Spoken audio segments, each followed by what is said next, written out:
Syria एक बार फिर खाना जंगी की तरफ बढ़ रहा है। ट्रंप और सऊदी ग्रुप से ताल्लुक़ रखने वाले अहमद अल-शर्राह के खिलाफ क्यों है इसराइल? क्या इसराइल को सीरिया में अभी भी खतरा महसूस हो रहा है?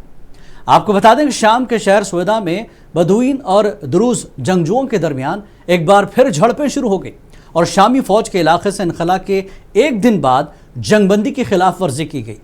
जुमे को दोबारा शुरू हुई लड़ाई में शाम की वजारत दाखिला ने इन इत्तलात की तरदीद की कि हुकूमती अफवाज को दुरूज के ज़ेर तसल्लुत सूबे में दोबारा तैनात किया जा रहा है।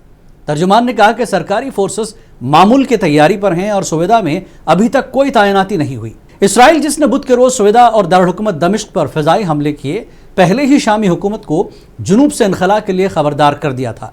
शामी हुकूमत ने इसराइली हमलों की मजम्मत करते हुए इसे शाम की खुदमुख्तारी के खिलाफ वर्जी करार दिया और मुल्क की तफरका में और अफरा तफरी की फैलाने की साजिश करार दिया।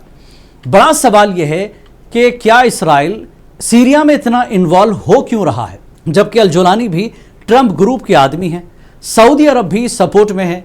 ऐसे में इसराइल सीरिया में ग्रुप तशद्दुद को तो हवा नहीं दे रहा है, क्योंकि स्वेदा और दारुल हुकूमत दमिश्क इसराइल के निशाने पर हैं और सीरियन आर्मी, कुर्द, दुरूज जो कि यहूदी ग्रुप है, ये सब देखते हुए सवाल उठ रहा है कि क्या सीरिया एक बार फिर खाना जंगी की तरफ लौट रहा है।